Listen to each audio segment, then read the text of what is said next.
Dom Dinis foi rei de Portugal de 1279 a 1325, finais do século XIII e inícios do século XIV.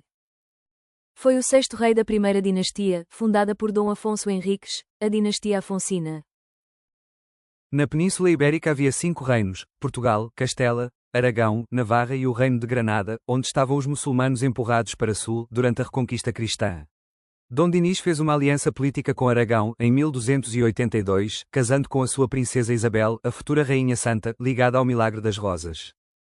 Durante o seu reinado, Dom Dinis continuou a obra de seu pai, Dom Afonso III, que conquistou definitivamente o Algarve aos muçulmanos. E que passou a assinar como rei de Portugal e do Algarve. Havia paz. Dom Dinis fez o que faltava, ou seja, estabelecer a fronteira terrestre com o reino vizinho de Castela. Tal foi feito no Tratado de Alcanises, em 1297.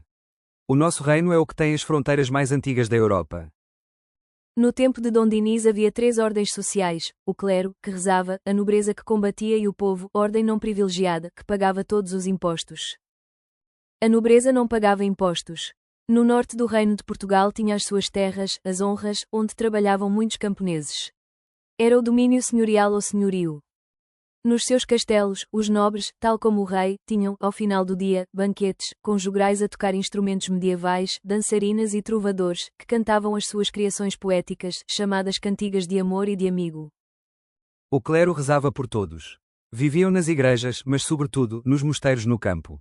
Tinham vastas terras, os cotos, onde trabalhavam muitos camponeses. O clero não pagava impostos. No dia-a-dia do mosteiro, além de rezar e de ler a Bíblia, ensinavam a ler e a escrever, prestavam assistência aos doentes e aos viajantes e tinham outras atividades. O povo trabalhava nas terras da nobreza, do clero e do rei, pagando muitos impostos. Eram camponeses, mas também artesãos e iam aos mercados e às feiras vender os produtos que se produziam a mais. Viviam em casas de madeira e telhado de colmo, junto dos animais. No reinado de Dom Dinis, tal como no reinado de Dom Afonso III, seu pai, o reino teve um grande desenvolvimento da agricultura. Nos campos os novos instrumentos permitiram cultivar mais e desenvolver o artesanato. O rei Dom Dinis tem por isso o cognome, o Lavrador. Com esses produtos agrícolas e artesanais, aumentaram os mercados e as feiras. E também se desenvolveu o comércio com outros reinos da Europa. Diz-se que Dom Dinis mandou plantar o pinhal de Leiria para ter madeira para a construção de grandes barcos de comércio. No que diz respeito à cultura desta época, poucos sabiam ler e escrever. Era sobretudo o clero. Os mosteiros medievais tinham bibliotecas, permitindo a leitura de livros e tinham o scriptorium, o escritório, onde os monges copistas copiavam à mão os belos livros em pergaminho. Os livros eram preciosos e caros. Dom Dinis sabia ler e escrever. Foi por isso que obrigou a escrever no português da época o chamado galaico português e pôs de parte o latim usado na escrita. Assim se desenvolveu o nosso português. Além disso, Dom Dinis, muito interessado nos conhecimentos mais recentes da sua época, ajudou a criar a primeira universidade portuguesa, em 1290, em Lisboa. Chamava-se o Estudo Geral. Veio em 1308 para Coimbra e estudavam-se diferentes matérias como o direito para juízes e advogados, e a medicina para médicos mais atualizados, a lógica e a gramática. No castelo do rei Dom Dinis, o castelo de São Jorge, em Lisboa, havia, depois dos banquetes, música, dança e cantos eram os jograis, as dançarinas e os trovadores. Estes últimos cantavam canções sobre a amizade ou as cantigas de amigo.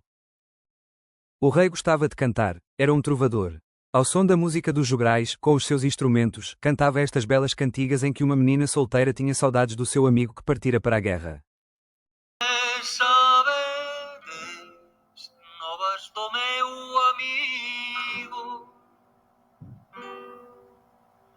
Aquel que mentiu do que pôs comigo. Com o fim da Reconquista Cristã, as igrejas fechadas, quase sem janelas, onde a população se refugiava, em caso de ataque, como no exemplo do mosteiro de Travanca, a norte, deram lugar a igrejas maiores, rasgadas por grandes janelas, como no mosteiro da Batalha, a sul, já dos finais do século XIV. Dom Dinis criou a Ordem de Cristo, cuja cruz verás, mais tarde, nas velas das caravelas e das naus que partirem para as descobertas.